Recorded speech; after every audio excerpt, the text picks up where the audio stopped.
हे friends, very good morning. मैं हूं राहुल और आप सभी का डेली करंट अफेयर्स के 77 सेशन में बहुत बहुत स्वागत करता हूं।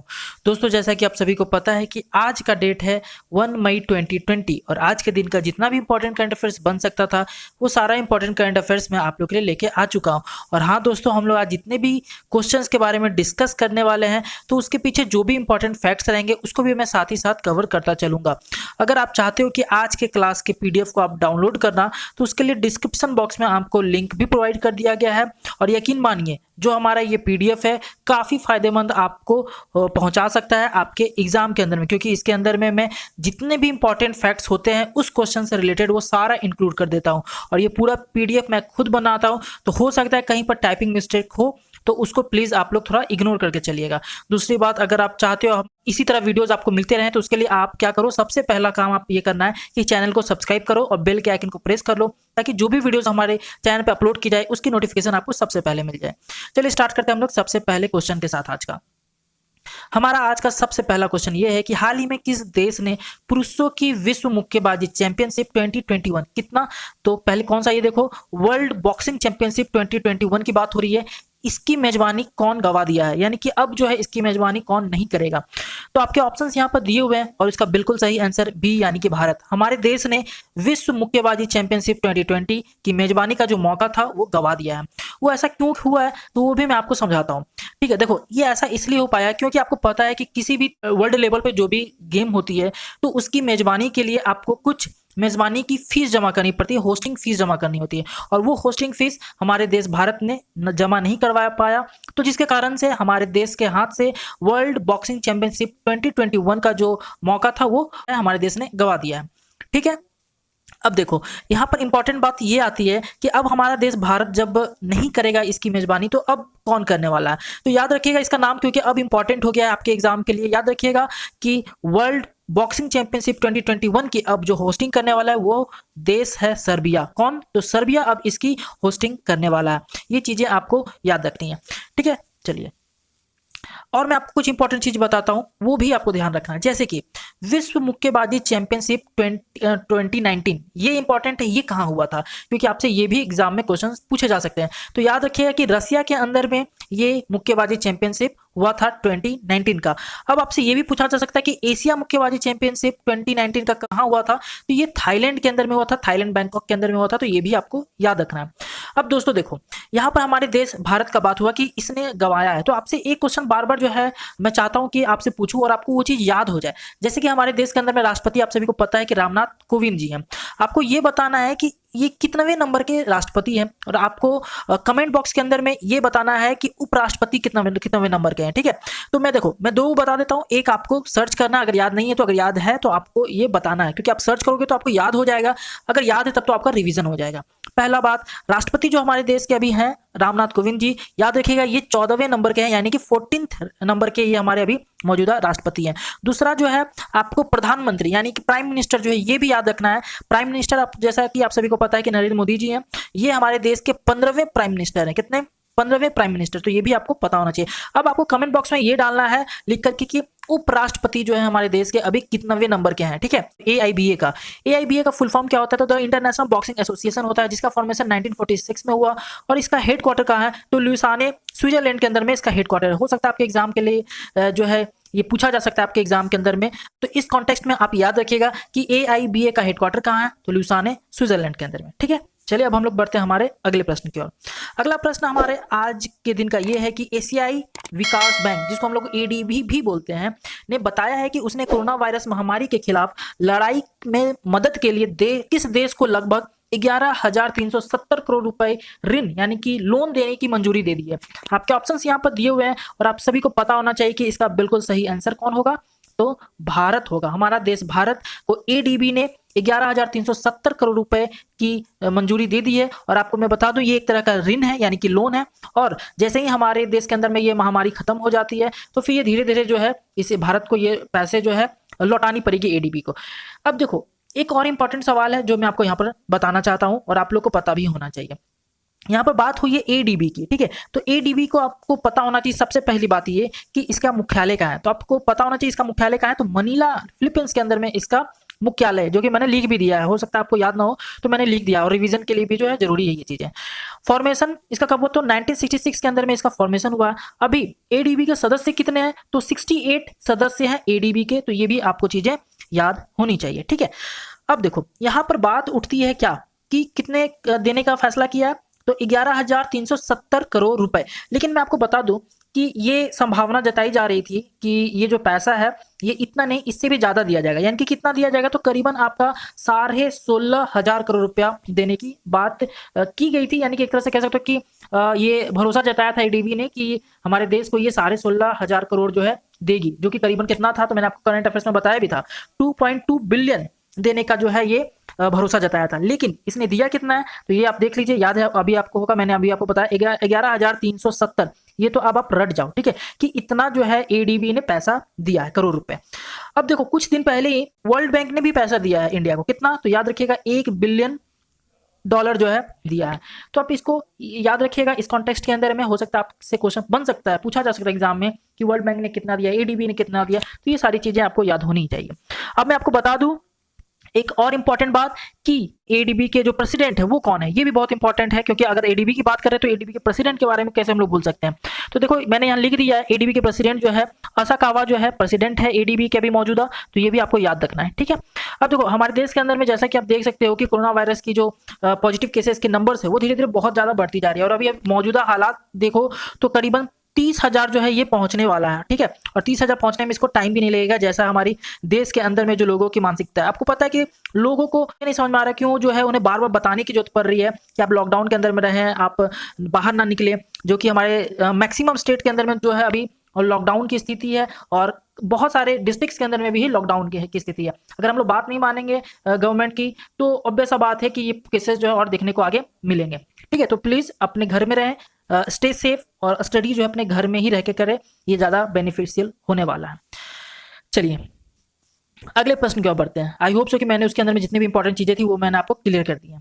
अब देखो अगला क्वेश्चन है, हाल ही में किस भारतीय प्रौद्योगिकी संस्थान के शोधकर्ता ने भारत में कोविड-19 के प्रसार की भविष्यवाणी करने के लिए एक वेब आधारित डैशबोर्ड प्रकृति, क्या नाम है, तो प्रकृति नाम है, या फिर प्रकृति को डेवलप किया है।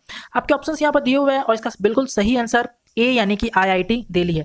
आईआईटी दिल्ली संस्थान ने प्रकृति एक डैशबोर्ड जो है ये आप कह सकते हो डेवलपमेंट किया है, जो कि किस चीज के लिए किया है, तो अनुमान लगाने के लिए, भविष्यवाणी करने के लिए इसको डेवलप किया है। अब देखो किस चीज की भविष्यवाणी करने के लिए, तो देखो ये काम कैसे करेगी और किस चीज की भविष्यवाणी, ये मैं आपको समझाता हूँ। देखो सबसे पहले तो इससे भी पहले आपको ये समझना होगा कि प्रकृति का फुल फॉर्म क्या है, क्योंकि हो सकता है इस कॉन्टेक्स्ट में आपसे क्वेश्चन बन सकते हैं एग्जाम के अंदर में, तो आपसे ये पूछा जाएगा। तो देखो पीआर से हो गया आपका प्रिडिक्शन, क्या होता है प्रिडिक्शन मतलब भविष्यवाणी, ठीक है। पीआर से हो गया प्रिडिक्शन, एंड असेसमेंट, ए से हो गया असेसमेंट, सी से हो गया कोरोना, आई से हो गया इन्फेक्शन, टी से हो गया ट्रांसमिशन, और आई से हो गया इंडिया। अगर पूरा बात करें हम लोग तो इसका होता है prediction and assessment of corona infection and transmission in India. हो सकता है इससे क्वेश्चन पूछा जा सके आपसे, तो आप इसको याद रखिएगा, और बहुत इंपॉर्टेंट है आपके एग्जाम के लिए, मैं फिर से बता रहा हूं। अब देखो इसके अंदर में होगा क्या कि देखो हमारे देश के अंदर में स्टेट्स हैं, स्टेट्स के अंदर में कई डिस्ट्रिक्ट्स हैं, तो आपको क्या किया जाएगा इस डैशबोर्ड के थ्रू कि भविष्यवाणी की जाएगी, और ये भविष्यवाणी किस पर बेस्ड होगी, तो वहां के मौसम, वहां के वेदर, वहां पर लॉकडाउन की स्थिति, वहां पर मरीजों की स्थिति, और वहां पर मौसम के कैसे चेंजेस हो रहे हैं, वेदर के कैसे चेंजेस हो रहे हैं, वहां पर लॉकडाउन को कितने हद तक जो है माना जा रहा है, वो सारी चीजों को देखते हुए यहाँ पर अनुमान लगाया जाएगा, और पूरा डिटेल्ड अनुमान यहाँ पर इस डैशबोर्ड पर आपको मौजूद रहेगा। आप चाहो तो वहां पर देख सकते हो। तो ये इस चीज के लिए आपको प्रकृति एक तरह का आप कह सकते हो डैशबोर्ड जो है आईआईटी दिल्ली ने लॉन्च किया है। क्लियर, चलिए आई होप सो कि आपको क्लियर हो गया होगा ये बात। अगले प्रश्न की ओर बढ़ते हैं। अगला प्रश्न है कि बॉलीवुड के दिग्गज अभिनेता ऋषि कपूर 30 अप्रैल 2020 को इनका निधन हो गया। उनका निक नेम क्या था, जो कि बहुत दुखद खबर है, ठीक है, पूरे भारत देश के लिए, क्योंकि इतने बड़े कलाकार जो है हमारे बीच अब नहीं रहे। इसके पहले ही एक दिन पहले जो है 29 तारीख को ही इरफान खान जो है नहीं रहे, और 30 तारीख को आप देखिए ऋषि कपूर जो है अभी दुनिया में नहीं रहे। तो आपको ये बताना है कि इनका निकनेम क्या है, ठीक है, निकनेम किसका, तो ऋषि कपूर जी का। निक हो सकता है कि आपसे एग्जाम में भी पूछ सकते हैं, और बहुत बार जो है मैंने देखा भी है कि एग्जाम के अंदर में ये पूछा भी गया है, ठीक है। तो देखो इसका सही आंसर है ए यानी कि चिंटू। याद रखिएगा चिंटू इनका निकनेम था, और इनका निधन 30 अप्रैल 2020 को हो गया है, ठीक है, जो कि एक कैंसर की वजह से हुआ। तो ये भी आप चीजें याद रख सकते हो इस कॉन्टेक्स्ट के अंदर में। देखो इनका जो एक बॉबी फिल्म आई थी 1974 के अंदर में, इसके लिए इनको सर्वश्रेष्ठ अभिनेता के लिए फिल्म फेयर पुरस्कार भी दिया गया था और 2008 में film fair life time achievement पुरस्कार भी जो है दिया गया और इस चीज से इनको सम्मानित किया गया और बहुत सारे पुरस्कार जो हैं ये ऑलरेडी जीत चुके हैं। ठीक है, चलिए अगले प्रश्न की ओर हम लोग बढ़ते हैं। अगला प्रश्न ये है कि हाल ही में किस बैंक ने अमेजन एलेक्सा, फिर से बोल रहा हूं, हाल ही में किस बैंक ने अमेजन एलेक्सा और गूगल असिस्टेंट पर अपनी वॉइस बैंकिंग बोलकर निर्देश देने का जो सेवा है ये स्टार्ट किया है। आपके ऑप्शंस यहाँ पर दिए हुए हैं और आपको इसका सही आंसर बताना है। दोस्तों इसका सही आंसर है वो आपका है आईसीआईसीआई बैंक, यानी कि ए नंबर बिल्कुल सही आंसर है। अब इससे जुड़ी मैं आपको इंपॉर्टेंट चीजें कुछ बता देता हूँ जो कि आपके एग्जाम के लिए इंपॉर्टेंट है। सबसे पहले आप ये समझिए कि बैंक, ये जो बैंक है आपका आईसीआईसीआई बैंक, इसकी सबसे पहले फॉर्मेशन कब हुई तो ये मैं आपको पहले बता देता हूँ। 1955 के अंदर में इसका फॉर्मेशन हुआ। इसका थीम क्या है तो हम है ना ख्याल आपका, हम है ना ख्याल आपका इसका थीम है और इसके जो एमडी सीईओ है वो आपका संदीप बख्शी है। तो ये आपको पहले ये याद रखना। दूसरी बात, ये जो सेवा शुरू की गई है जिसके अंदर में गूगल की असिस्टेंट और अमेजन का एलेक्सा, इसके थ्रू वॉइस सेवा जो है स्टार्ट किया गया है ग्राहकों के लिए। इसके अंदर में होगा क्या तो इसके अंदर भी ग्राहक होंगे इसके आईसीआईसीआई बैंक के, वो जो है अब जितना भी अपना खाता का जो बकाया होगा ये सारा कुछ जो है बोलकर ले सकते हैं। क्रेडिट कार्ड और अन्य जानकारी जो है इससे जुड़ी ये ले सकते हैं। अब देखो इसको किसके साथ जोड़ा गया तो ये बहुत इंपॉर्टेंट है। तो इसको जो है आईसीआईसीआई बैंक का पहले से ही आर्टिफिशियल इंटेलिजेंस पर आधारित बेस्ड जो है चैटबॉट आईपॉल चलता था। क्या? चैटबॉट आईपॉल, जिसके अंदर में करीबन 6 मिलियन सवालों के जवाब दिए हुए थे। इसी के साथ अब अमेजन और गूगल की, अमेजन की एलेक्सा और गूगल की असिस्टेंट को अटैच कर दिया गया है, एक तरह से जोड़ दिया गया है, जो कि काफी फायदेमंद होगा कस्टमर्स के लिए, जिसके थ्रू बहुत सारा, जैसा कि मैंने आपको बताया कि अपने खाता की बकाया या फिर क्रेडिट कार्ड की जानकारी या फिर डेबिट कार्ड की जानकारी, इससे जुड़ी और भी बहुत सारी जानकारी जो है इससे अब बोलकर वो प्राप्त कर सकेंगे।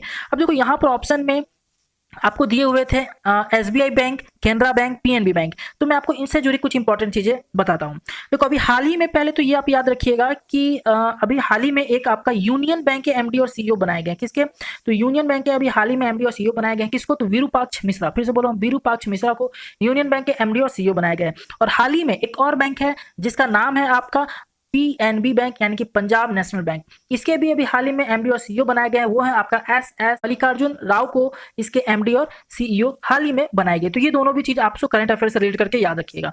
देखो अब यहाँ पर बात करते हैं हम लोग एसबीआई बैंक। तो एसबीआई बैंक आप लोगों को जैसा कि पता है कि इसका फॉर्मेशन 1900 कब 55 के अंदर में हुआ है। इसका मुख्यालय कहाँ है, इसका हेडक्वार्टर कहाँ है? मुंबई के अंदर में इसका मुख्यालय यानी कि हेडक्वार्टर है। इसकी 3 टैगलाइन है, अगर आप याद रखना चाहते हो तो तीनों रखिएगा, नहीं तो एक इंपॉर्टेंट है जो कि ज्यादा यूज किया जाता है, ये है आपका the banker to every Indian. तो ये याद रख सकते हो। इसका 3 है, पहला तो मैंने बोल दिया the banker to every Indian पहला, दूसरा with you all the way दूसरा, तीसरा प्योर बैंकिंग नथिंग एल्स, ये भी आपका एसबीआई का टैगलाइन है। ठीक है, अच्छा इसके अभी अध्यक्ष कौन है? तो रजनीश कुमार जो है अभी इसके अध्यक्ष है। तो ये भी आपको याद रखना है, इसके भी कॉन्टेक्स्ट में हो सकता है आपसे क्वेश्चन पूछा जा सकता है।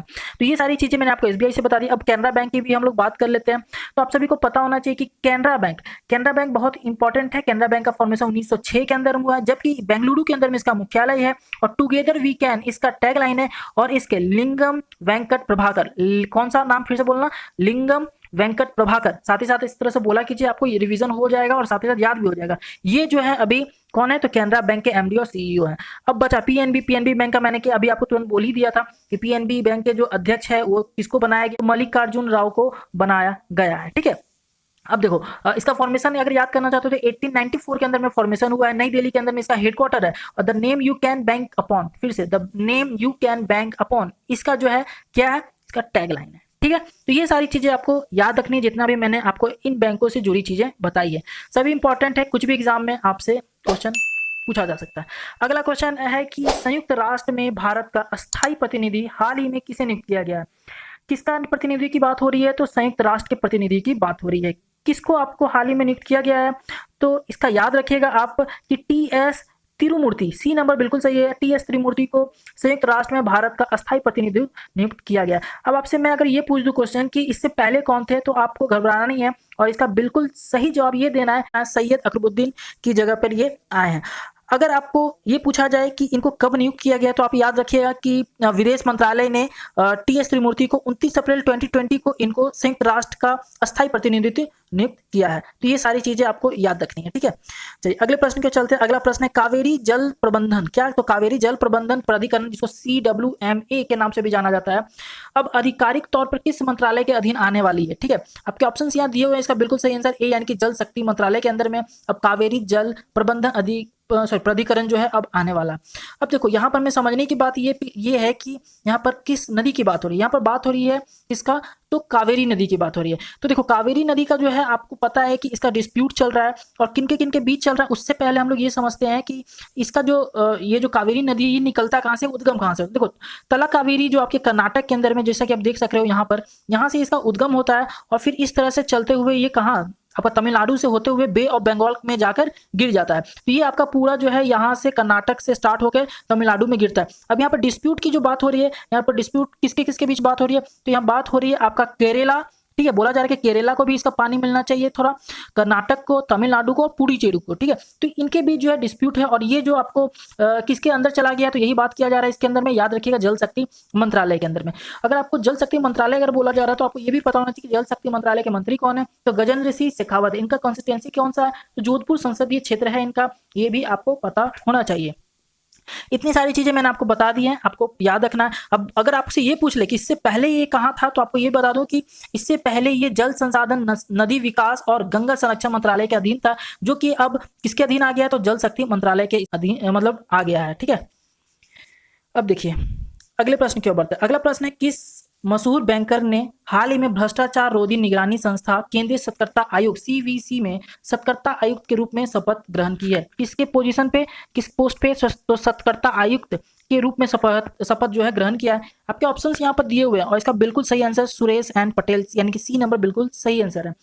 इन्होंने सतर्कता आयुक्त CVC के अंदर में सतर्कता आयुक्त के पद को संभाला है। आपको मैं बता दूं कि पहले CVC होता क्या है। तो CVC आप इसका पहले इंग्लिश में फुल फॉर्म आप देख लीजिए। इसका इंग्लिश फुल फॉर्म होता है आपका सेंट्रल विजिलेंस कमीशन यानी कि CVC। इसका फॉर्मेशन कब हुआ? इसका 1964 के अंदर में फॉर्मेशन हुआ है। इसका हेडक्वार्टर न्यू दिल्ली के अंदर में, ऑब्वियस बात है ये। और इसके सचिव कौन है CVC के? तो अनिंदो मजुमदार जो है इसके सचिव है, ठीक है। फिर से बोल रहा हूँ, अनिंदो मजुमदार जो है अभी CVC के सचिव है। अब ये CVC आपको समझना होगा कि CVC होता क्या है। तो CVC देखो ये एक तरह का आपका ऐसा ऑर्गेनाइजेशन है इंडिया के अंदर में जो कि क्या करती है, करप्शन पर ध्यान देती है, करप्शन की चीजों पर ध्यान रखती है, उसको कंट्रोल करने पे जो है ये ऑर्गेनाइजेशन काम करती है। और इसी के अभी जो है आपके आयुक्त बनाए गए हैं, सतर्कता आयुक्त, वो आपको याद रखना है सुरेश एन पटेल को बनाया गया है, ठीक है। चलिए अब ये था दोस्तों हमारा पूरा आज का लास्ट सवाल। और हमारा जो प्रीवियस वीडियो क्वेश्चन आपका ये रहा, मूडीज इन्वेस्टर सर्विस ने 2020 के लिए भारत के आर्थिक वृद्धि दर यानी कि GDP का कितना घटाकर अनुमान लगाया है? अगर आपने हमारा प्रीवियस वीडियो देखा है तो आप इसका जवाब बहुत आसानी से दे पाओगे। अगर नहीं देखा तो अभी आप तुरंत जाकर हमारा प्रीवियस वीडियो को देखिए, प्लेलिस्ट का लिंक दे दिया गया है डिस्क्रिप्शन के अंदर में, वहां से आप सारे वीडियोस करंट अफेयर्स का देख सकते हो। अगर वीडियो पसंद आई हो तो वीडियो को लाइक और शेयर अपने दोस्तों के साथ जरूर कीजिएगा, ग्रुप्स में जरूर डालिए।